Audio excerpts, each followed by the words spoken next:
샬롬. 탈무드 네 번째.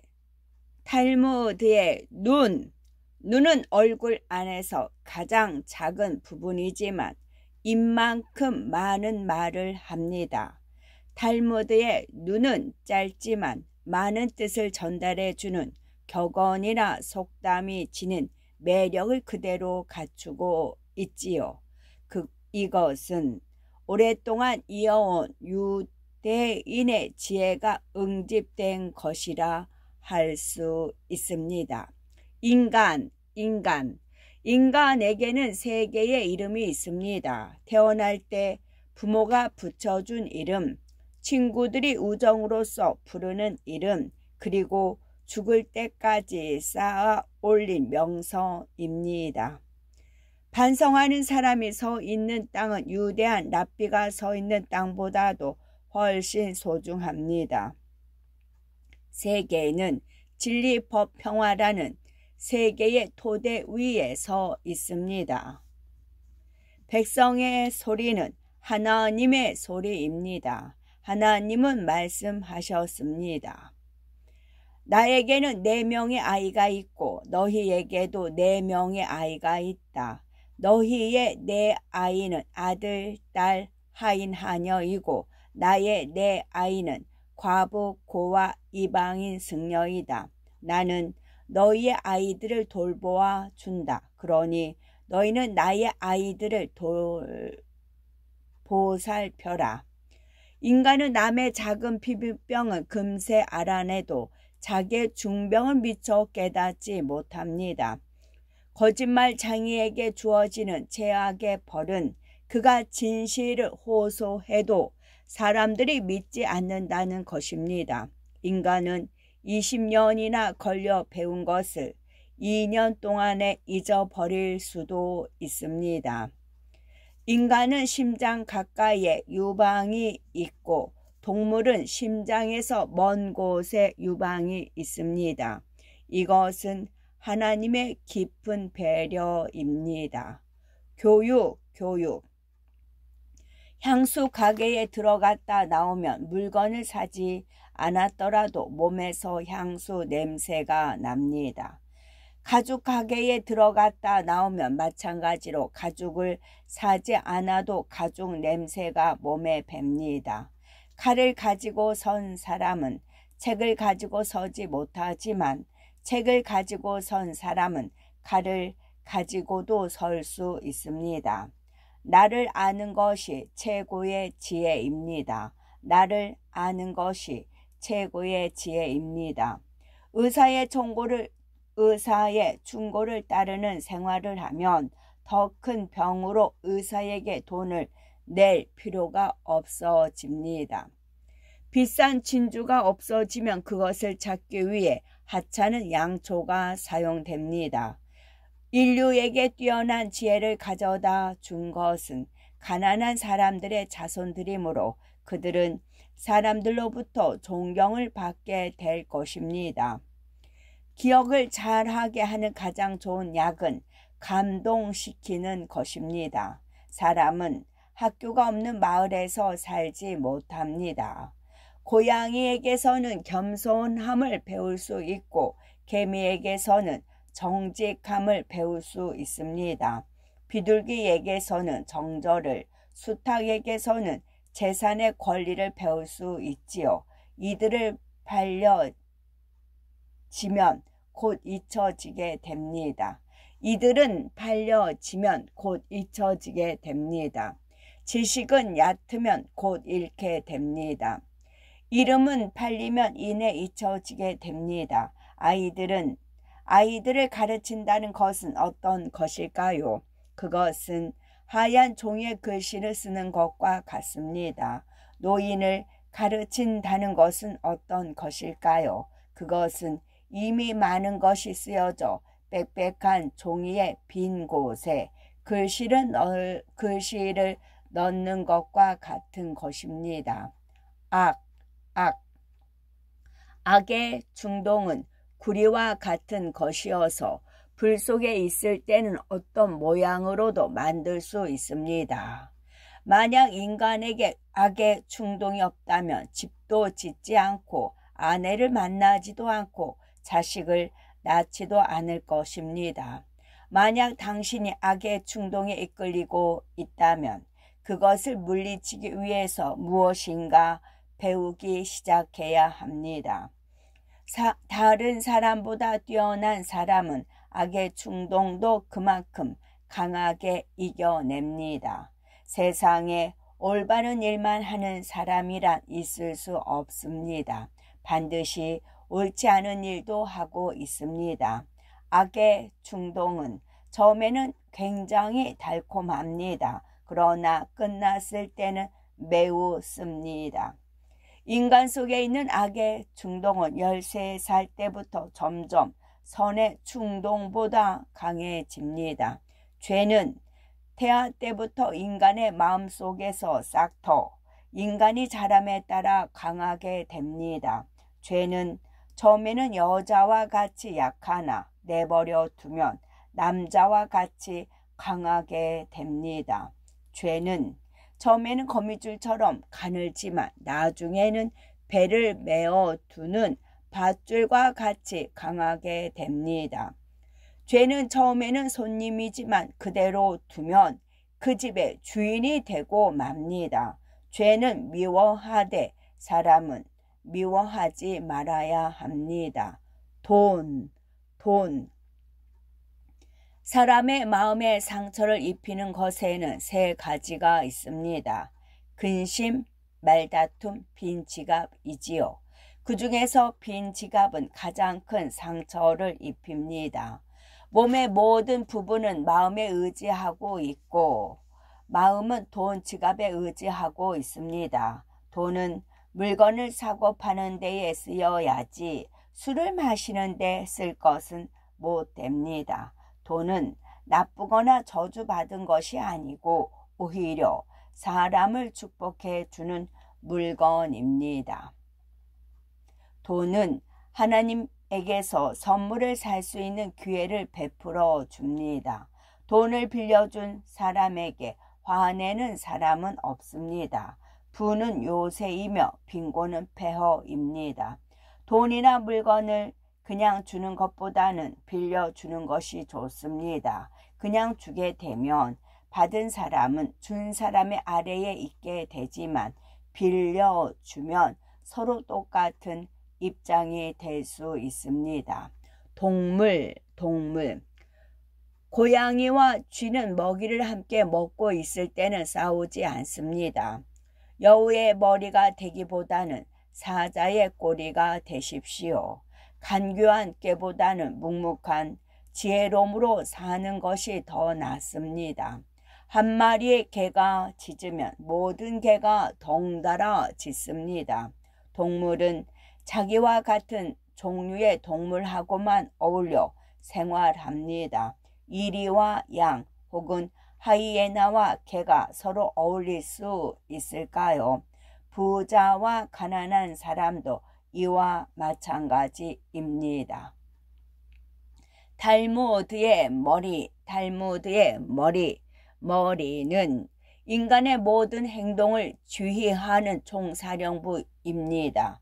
탈무드 중에 일화나 격언은 읽기만 해서는 의미가 없지요. 머리를 써서 생각할 때 탈무드의 가르침은 비로소 살아나게 됩니다. 하나의 문장을 반나절이고 한나절이고 생각하고 또 생각할 때 그 가치를 깨닫게 되는 것입니다. 죽음. 짐을 가득 실은 배 2척이 항구에 머무르고 있습니다. 한 척은 항구를 떠나려고 하고 한 척은 이제 막 항구로 들어온 참이었지요. 사람들은 대개 배가 떠나갈 때에는 크게 환송을 하면서도 돌아올 때에는 그다지 환영하지 않습니다. 탈무드에 의하면 이것은 매우 어리석은 행동입니다. 나가는 배의 미래는 알 수가 없기 때문이죠. 잔잔한 바다에서 순항을 할 수도 있고 태풍을 만나 배가 가라앉을지도 모릅니다. 그런데도 왜 그렇게 큰 환송을 하는 것일까요? 하지만 오랜 항해를 마치고 배가 무사히 돌아왔을 때야말로 다 함께 기뻐해야 할 때입니다. 그것은 자신의 임무를 모두 마치고 돌아온 것이기 때문이지요. 우리의 인생도 이와 같은 모습을 보입니다. 아이가 태어났을 때에는 모두가 축복합니다. 이것은 아이가 이제 막 인생이라는 망망대해로 항해를 시작하려는 것과 같은 것이며 그 미래에 무슨 일이 일어날지는 아무도 모릅니다. 병으로 죽을지도 모르고 아주 흉악한 범죄자가 될지도 모릅니다. 그러나 사람이 영원한 잠에 들어가려 할 때는 일생 동안 충실하게 살아온 그의 모습이 모든 사람에게 알려져 있기 때문에 이때야말로 모든 사람의 축복을 받아야 합니다. 두 개의 세계. 두 사람에게서 돈을 빌린 납비가 사람들에게 말했습니다. 나는 한 사람에게서 1000루블을 빌렸고 또 한 사람에게는 2000루블을 빌렸습니다. 어느 날 두 사람이 와서 모두 2000루블씩 돌려달라고 했습니다. 그런데 나는 누구에게 2000불을 빌렸는지 도대체 기억이 나지 않습니다. 어떻게 하면 좋겠습니까?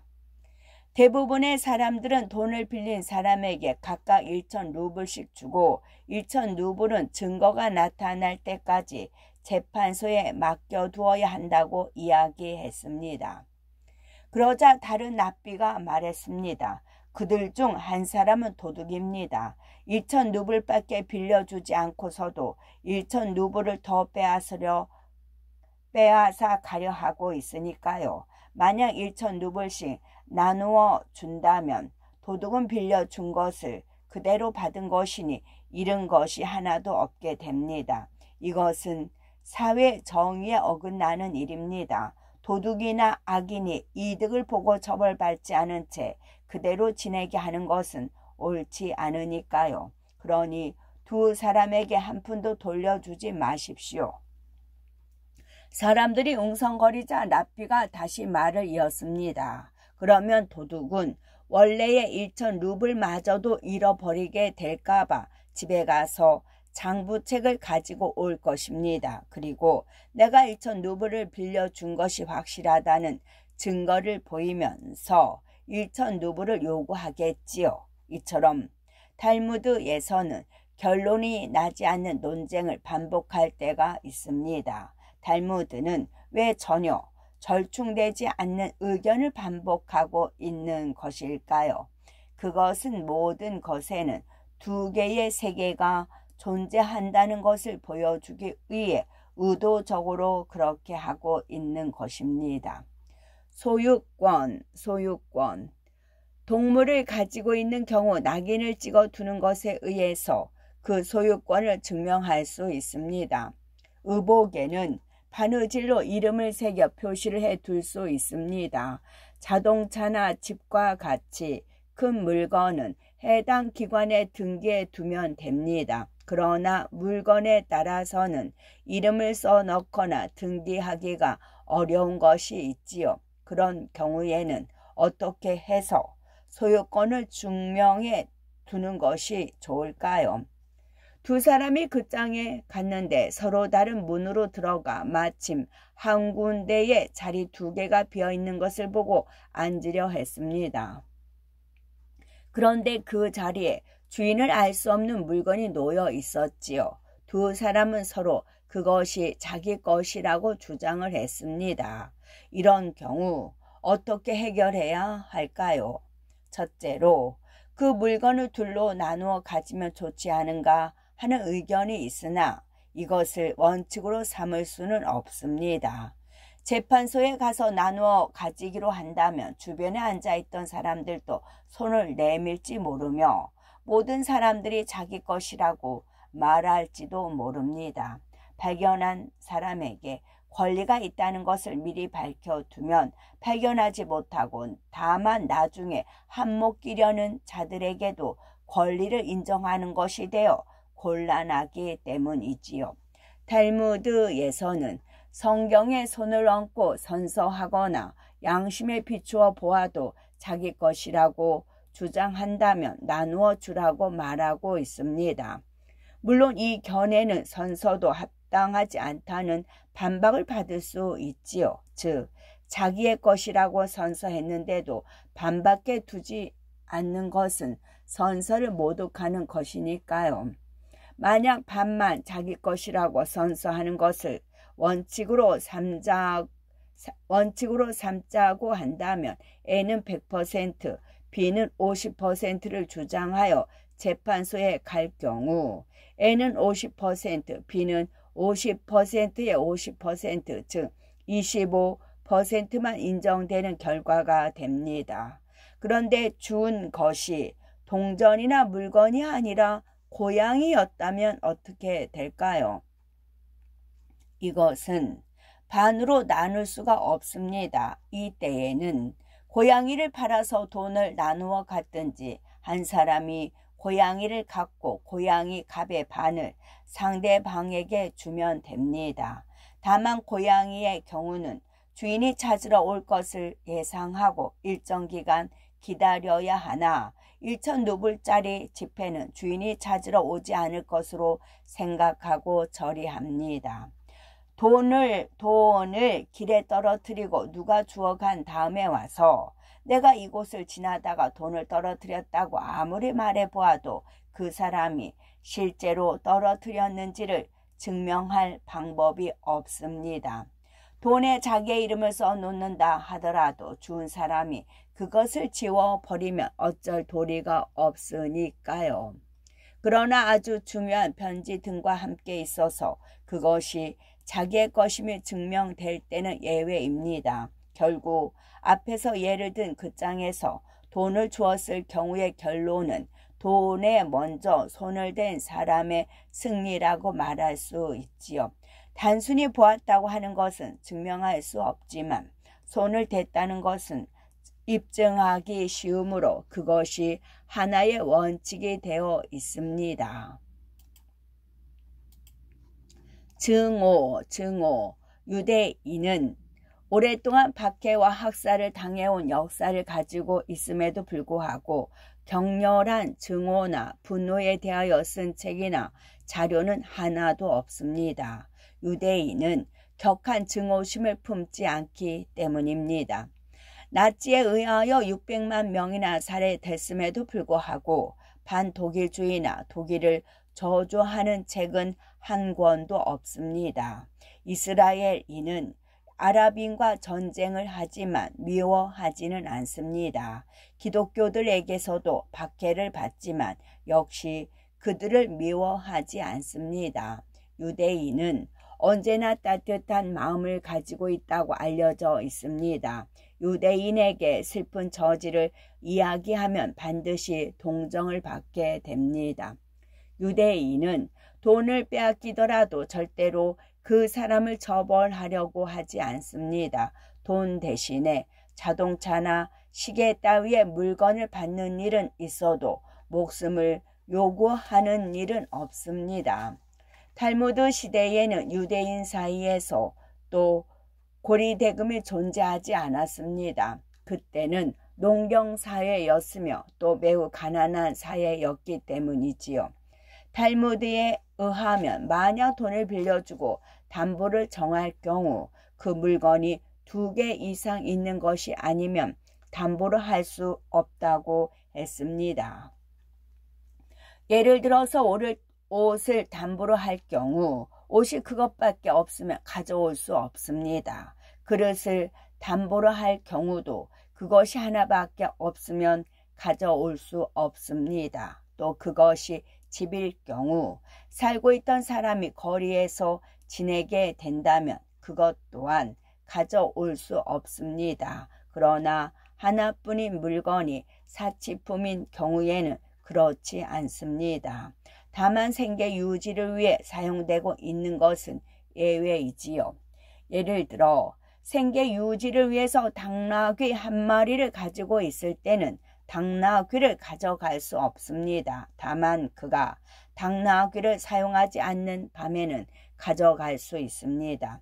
의복을 가져간 경우 이스라엘의 밤은 춥기 때문에 밤이 되면 되돌려 주어야 하지요. 그러나 뺏긴 사람이 그것을 찾으러 가서는 안 되고 반드시 뺏은 사람이 가져다 주어야 합니다. 동전. 오래전 탈무드 시대의 유대인 가정에서는 안식일 전날인 금요일 저녁이면 어머니가 반드시 조에 불을 켰지요. 아버지는 아이들의 머리에 손을 올리고 축복의 기도를 올립니다. 그 촛불을 켤 때 유대 가정에는 어느 집이나 반드시 유대 민족 기금이라고 쓴 상자가 놓여 있지요. 아이들은 어머니가 촛불을 켜는 것과 동시에 미리 받은 동전을 상자에 넣습니다. 이것은 어린 시절부터 자선을 가르치기 위한 것이지요. 금요일 오후에는 가난한 사람들이 구걸하러 부잣집을 돌아다닙니다. 그러면 그 가정의 부모는 자신이 직접 가난한 사람의 상자 속에 돈을 넣지 않고 반드시 아이들을 시켜서 건네주게 합니다. 이것은 아이들에게 자선하는 마음을 심어주기 위한 것이지요. 달무드의 손. 손은 두뇌의 판단에 따라서 움직입니다. 여러분은 탈무드의 여러 일화와 격언을 읽으며 탈무드의 지혜와 사고관을 조금은 깨달았을 것입니다. 깨달은 진리는 손으로, 즉 행동으로 연결되어야 합니다. 탈무드의 진정한 가치는 바로 생활의 실천에서 나타나는 것입니다. 단 하나의 구멍. 어느 회사에서 있었던 일입니다. 사원 한 사람이 자기가 부당한 대우를 받고 있다는 생각이 들어 사장에게 항의하기로 마음을 먹었습니다. 저는 지금까지 사장님을 위해서 열심히 일해왔습니다. 그러나 이제 생각해보니 그럴 이유가 조금도 없었습니다. 퇴직금이나 모두 받고 그만두고 싶습니다.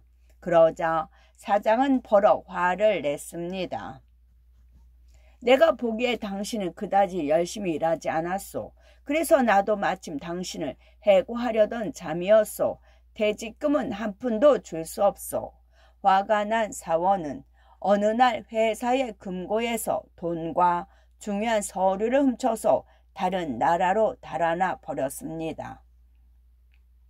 그런데 한 달 뒤 외국의 어느 도시에서 그 사원을 보았다는 사람들이 있었습니다. 사원을 찾고 있던 사장은 한 랍비에게 비행기표를 주면서 말했습니다.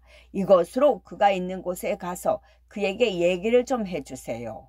랍비는 비행기를 타고 사원을 만나러 갔습니다. 도착한 지 이틀 후에야 랍비는 겨우 그를 만날 수 있었지요. 랍비를 만난 그는 매우 놀라며 당황해 했습니다. 그는 공금을 훔쳤으며 회사의 중요한 서류를 가지고 도망친 죄를 짓고 있었기 때문이지요. 랍비는 그에게 이런 이야기를 했습니다. 유대인은 모두 가족이며 형제입니다. 우리들은 다른 나라 사람들과 섞여 살게 되므로 유대인끼리는 사이좋게 지내야 합니다. 그러자 그 사원이 말했습니다. 내가 어떻게 행동하든 그것은 내 자유입니다. 그렇겠지요. 하지만 자기 멋대로 행동하는 것은 허용되지 않습니다. 랍비는 이런 이야기를 들려주었지요. 항해하는 배에 많은 사람들이 타고 있었습니다. 한 남자가 자기가 앉아있는 배 밑바닥에 구멍을 뚫기 시작했지요. 그러자 주위에 있던 사람들이 깜짝 놀랐습니다. 아니 이것 보세요. 지금 뭐 하는 거요? 그는 아무렇지도 않게 말했습니다. 여기 내 자리니까 내가 무엇을 하는 건 내 자유요. 뭐라고? 아니 뭐 이런 사람이 다 있어. 사람들은 기가 막혔지요. 그러나 그 남자는 멈추지 않았습니다. 잠시 후 배는 바닷속으로 가라앉고 말았습니다. 이야기를 들은 사원은 고개를 끄덕였습니다. 당신이 결정해 주시는 대로 따르겠습니다. 그는 자기가 가진 돈과 서류를 랍비에게 모두 맡겼습니다. 그리고 다시 회사로 돌아와 사장과 이야기를 나눈 뒤 어느 정도의 퇴직금도 받고 순조롭게 해결을 보았습니다. 진실과 거짓. 솔로몬은 매우 지혜로운 왕으로 알려져 있습니다. 하루는 두 여자가 한 아이를 데리고 솔로몬 왕을 찾아왔지요. 전하, 제발 저의 억울함을 풀어주세요. 아기를 안고 있는 여자가 눈물을 흘리면서 말했습니다. 아닙니다, 전하. 제 얘기부터 들어보세요. 다른 한 여자도 요란스럽게 말했지요. 무슨 일인지 한 사람씩 천천히 말해보아라. 아기를 안고 있는 첫 번째 여자가 말했습니다. 이 아기는 제가 낳은 자식입니다. 그런데 이 여자가 한 번만 안아보겠다고 하더니 그 다음부터 자기 아기라고 우기는 겁니다. 그러자 두 번째 여자가 펄쩍펄쩍 뛰면서 말했지요. 전하, 이 여자가 하는 말은 모두 거짓말입니다. 제 말을 믿어주세요. 이 아기는 제 아기입니다. 서로 자기 아기라고 우기는 두 여자를 보면서 솔로몬 왕은 고민에 빠졌습니다. 잠시 생각하던 솔로몬 왕은 병사를 시켜서 말했습니다. 여봐라, 저 아기를 반으로 나누어 각각 두 여자에게 주도록 하라. 솔로몬 왕의 말을 듣자마자 첫 번째 여자의 얼굴이 새파랗게 질렸습니다. 그러나 두 번째 여자는 아무렇지도 않게 말했습니다. 네, 아기를 얻지 못하느니 차라리 반쪽인 아기라도 갖는 게 낫겠습니다. 그러나 첫 번째 여자는 울먹이면서 말했지요. 안 됩니다, 전하. 그냥 아기를 저 여자에게 주십시오. 솔로몬 왕은 미소를 지으며 병사에게 말했습니다. 저 아기를 첫 번째 여자에게 주어라. 그리고 거짓말을 한 두 번째 여자는 당장 감옥에 가두도록 하라. 주위에 있던 사람들은 솔로몬 왕이 어떻게 해서 진짜 어머니를 알게 되었는지 몹시 궁금했습니다. 솔로몬 왕은 이렇게 말했습니다. 자식의 생명을 소중하게 생각하는 사람이 바로 진짜 어머니이다. 그제서야 사람들은 고개를 끄덕였습니다. 당나귀와 다이아몬드. 옛날에 한 랍비가 제자들과 함께 살고 있었습니다. 랍비는 매일 산에서 마을까지 나무를 운반해서 팔아 겨우겨우 먹고 살았지요. 그는 돈을 열심히 모아서 당나귀를 한 마리 사게 되었습니다. 제자들은 랍비가 당나귀를 샀으므로 산에서 마을까지 더 빨리 갈 수 있을 것이라고 기뻐하면서 냇가에서 당나귀를 씻겨 주었습니다. 그런데 그때 당나귀의 귀에서 다이아몬드가 나왔습니다. 아니, 이게 웬 다이아몬드야? 어디 봐. 진짜 다이아몬드잖아. 이거 어떻게 된 거지? 제자들은 급히 돌아와서 랍비에게 말했습니다. 랍비님, 이것 좀 보세요. 당나귀 귀에서 다이아몬드가 나왔어요. 우리도 이젠 부자가 된 거죠. 랍비님도 힘들게 일하지 않고 이제 연구만 하실 수 있어요. 제자들은 기뻐서 어쩔 줄 몰라 했습니다. 그러나 랍비는 태연히 말했습니다. 그건 우리 다이아몬드가 아니네. 예? 그게 무슨 말씀이세요? 이건 랍비님이 사오신 당나귀에서 나온 거예요. 나는 당나귀를 샀지 다이아몬드를 산 게 아니네. 나는 내가 산 것만을 갖는 것이 옳다고 생각하네. 어서 가서 다이아몬드를 돌려주고 오세. 랍비와 제자들은 당나귀 장수를 찾아갔습니다. 제자들은 돌려주기 싫었지만 어쩔 수가 없었습니다. 랍비는 당나귀 장수를 찾아 다이아몬드를 돌려주었습니다. 당나귀 장수 역시 깜짝 놀라 랍비에게 물었습니다. 당신은 이 당나귀를 사갖고 다이아몬드는 이 당나귀에게서 나왔는데 왜 제게 되돌려 받아야 합니까? 왜 제가 되돌려 받아야 합니까? 그러자 납비가 대답했습니다. 아니요, 나는 원래 내가 산 것만을 갖게 되어 있습니다. 그러므로 이것은 당신 것입니다. 이 말에 당나귀 장수는 감동해서 정중하게 인사를 했습니다. 개와 우유, 개와 우유. 어느 농가에 강아지 한 마리가 있었습니다. 이 강아지는 순하고 재롱을 잘 부려서 주인의 귀염을 많이 받고 있었지요. 그러던 어느 날 낮잠을 자고 있던 강아지는 이상한 소리에 잠이 깼습니다. 주위를 둘러보니 독사 한 마리가 슬그머니 집 쪽으로 기어오고 있었습니다. 강아지는 깜짝 놀라서 요란하게 짖기 시작하였지요. 그러나 집 안에는 아무도 없었습니다. 강아지는 어쩔 줄 모르고 목이 터져라 계속 짖기만 했습니다. 뱀은 유유히 부엌으로 들어가 선반 위에 있는 우유병 속으로 들어갔습니다. 그러자 독사의 독이 우유 속으로 녹아 들어가기 시작했습니다. 얼마 후 뱀은 다시 집 밖으로 나갔고 강아지는 힘이 빠져서 가만히 누워 있었습니다.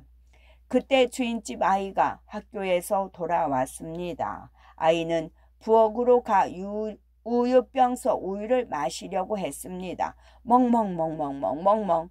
강아지는 아이를 보고 맹렬히 짖어댔습니다. 왜 그래? 너도 먹고 싶어서 그래? 아이가 이상하다는 듯이 강아지를 쳐다보자 강아지는 얼른 달려들어 우유컵을 바닥으로 떨어뜨렸습니다. 아니 정말 너 왜 그래?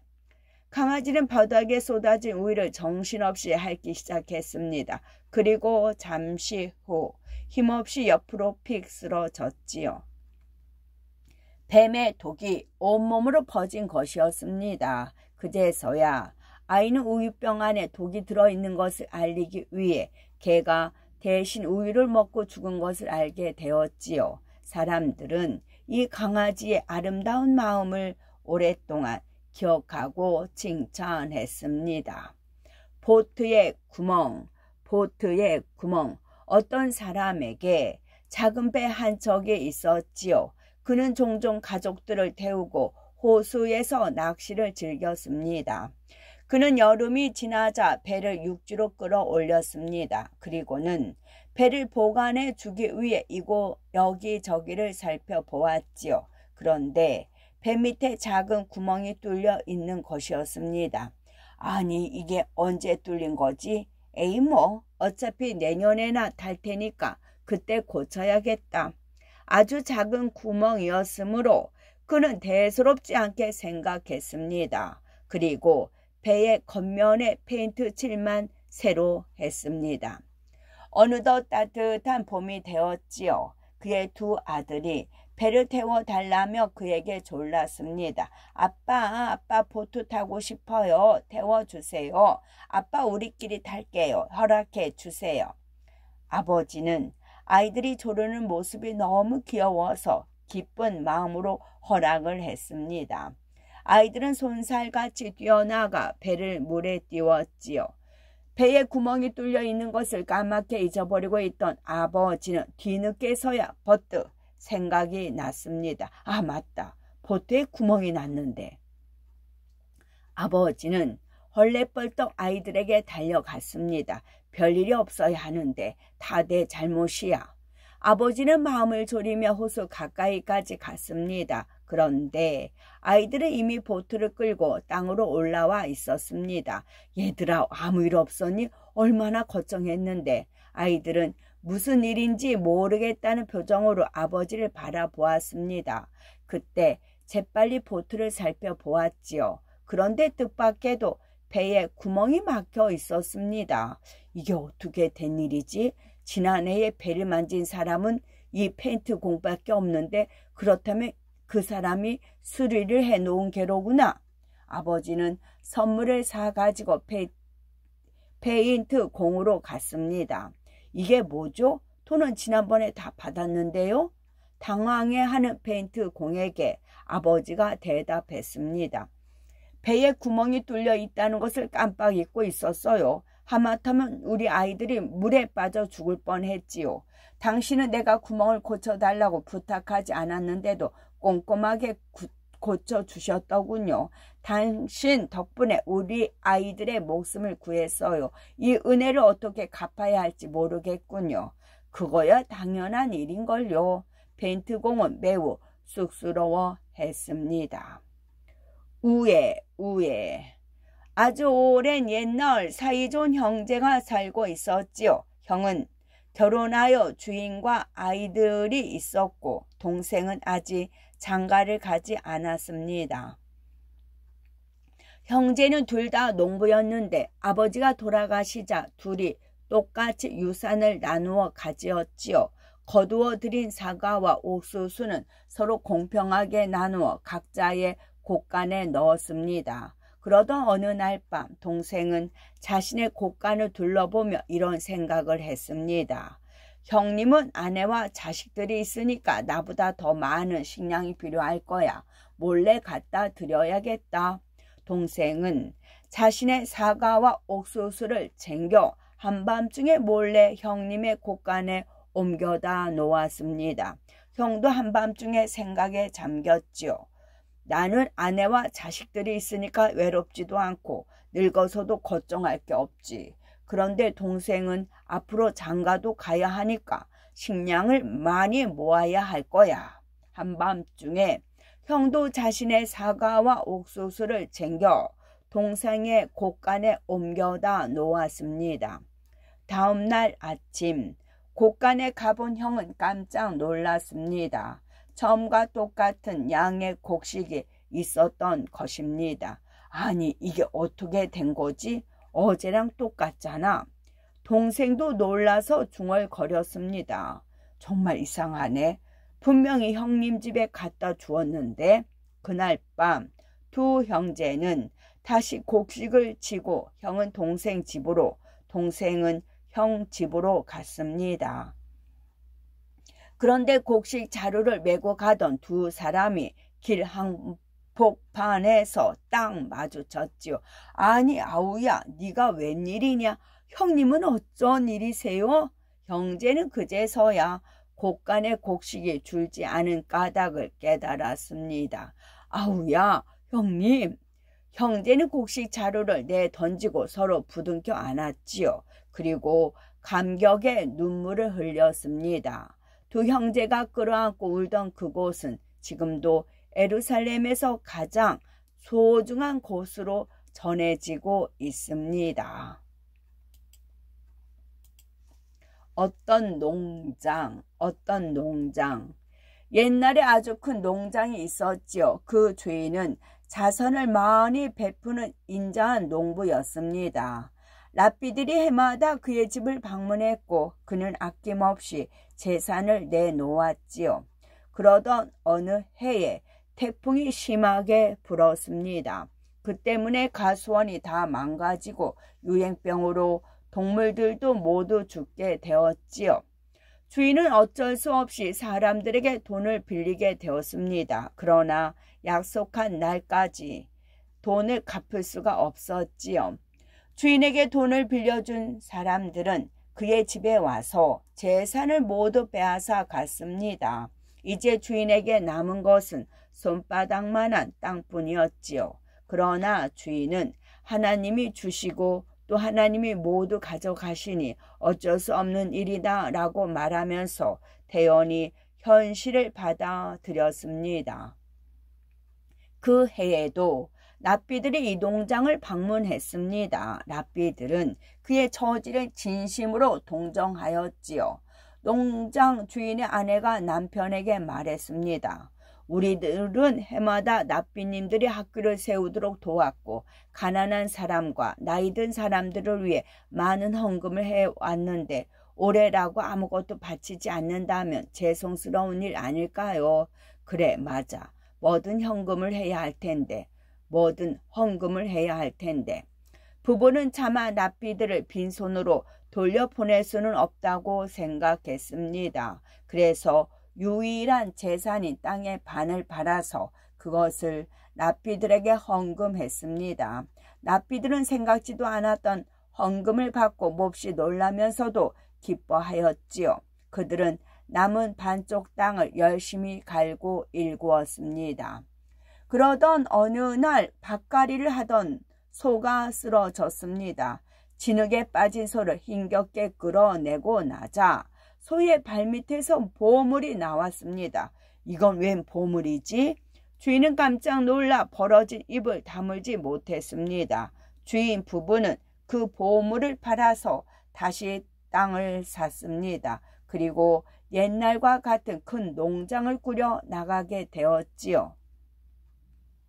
다음 해에 납비들이 다시 주인을 방문했습니다. 납비들은 농부가 아직 가난한 생활을 하고 있으리라 생각하고 지난 해에 좁은 땅이 있던 곳으로 부부를 찾아갔습니다. 그런데 그들은 그곳에 없었지요.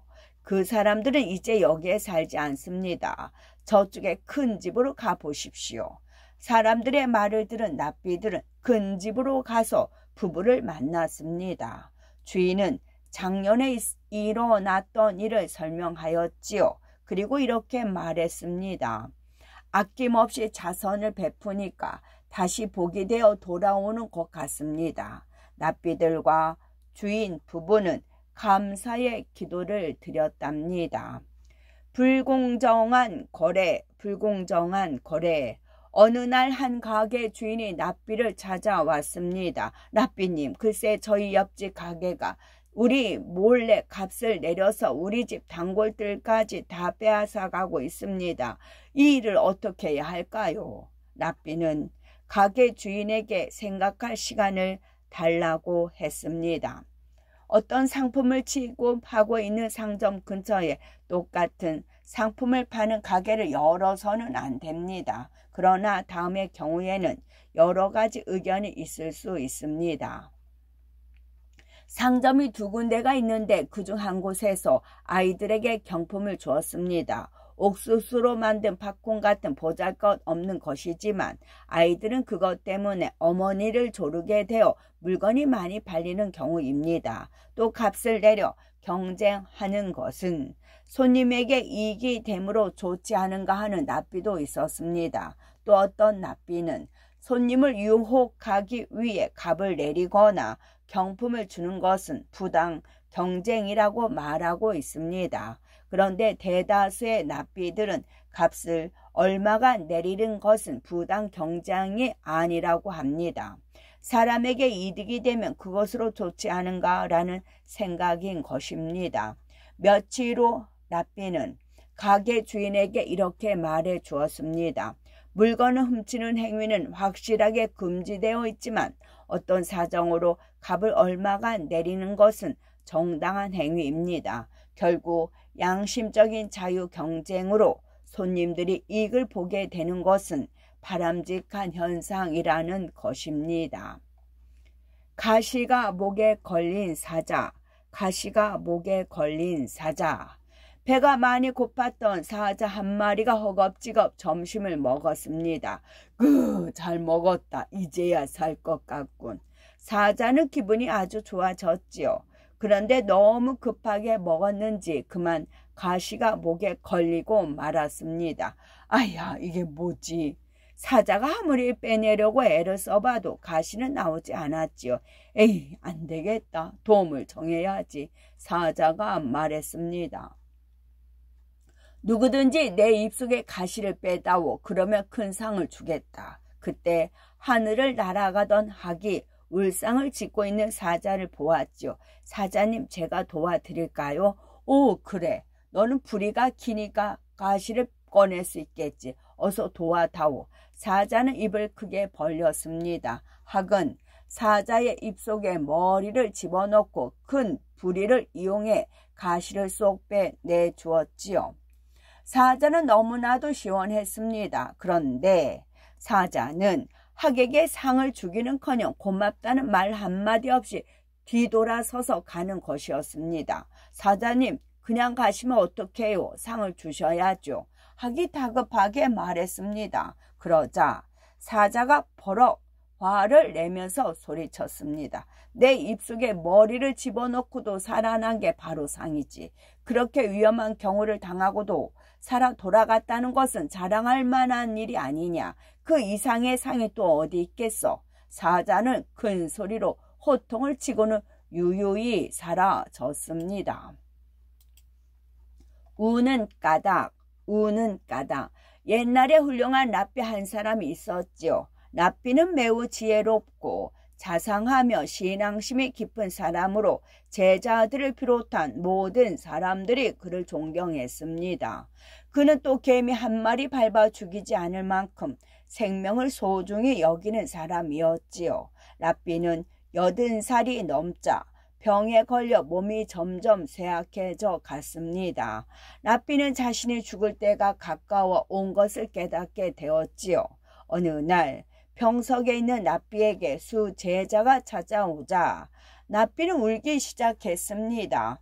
제자는 랍비의 우는 모습을 보고 깜짝 놀랐습니다. 아니 선생님 왜 우십니까? 많이 아프십니까? 아닐세. 그냥 내가 너무 잘못 살아온 게 아닐까 하는 생각이 들어서 그런다네. 선생님처럼 훌륭하신 분이 왜 그런 말씀을 하십니까?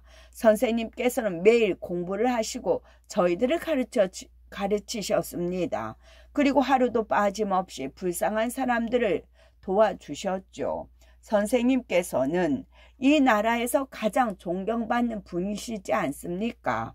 정치와 같은 더러운 세계에는 한 번도 손을 대지 않으셨고요. 그런데 왜 우십니까? 그러자 랍비가 대답했습니다. 그래서 내가 울고 있는 거라네. 죽는 순간에 누가 나에게 그대는 공부했는가? 그대는 하나님께 기도했는가? 그대는 자선을 베풀었는가? 그대는 올바른 행동을 했는가? 하고 묻는다면 나는 모두 그렇다라고 자신있게 대답할 수 있다네. 그러나 그대는 사회생활에 충실히 참여했는가? 라고 묻는다면 아니요 라고 밖에 대답할 수가 없다네. 그 때문에 나는 울고 있는 걸세. 벌금의 규칙. 한 유대인 회사에서 유대인 사원을 고용을 했습니다. 그런데 어느 날 그 사원이 회사의 돈을 훔쳐가지고 도망쳐 버렸지요. 사장은 화가 나서 경찰에 신고하려고 했습니다.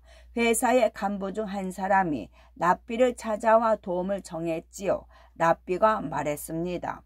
먼저 정말로 돈을 가지고 도망쳤는지 아닌지를 확실히 두어야 합니다. 그가 돈을 가지고 간 경우 경찰에 신고하여 그가 붙잡히면 그는 바로 감옥에 들어가겠지요. 그러나 이것은 유대의 방식이 아닙니다. 왜냐하면 그가 감옥에 들어가면 돈을 돌려받을 수가 없기 때문입니다.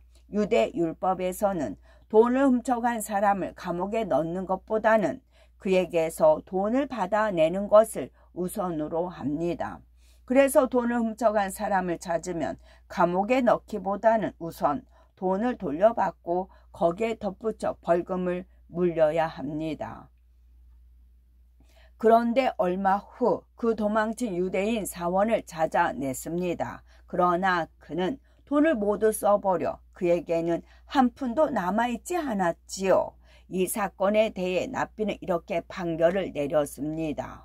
당신이 가져간 돈은 일하여 돌려주도록 하고 벌금은 나에게 내시오. 그러면 내가 그 벌금을 자선기금으로 쓰도록 하겠소. 유대 사회에서는 돈을 훔친 사람에 대한 벌이 다른 사회와는 다릅니다.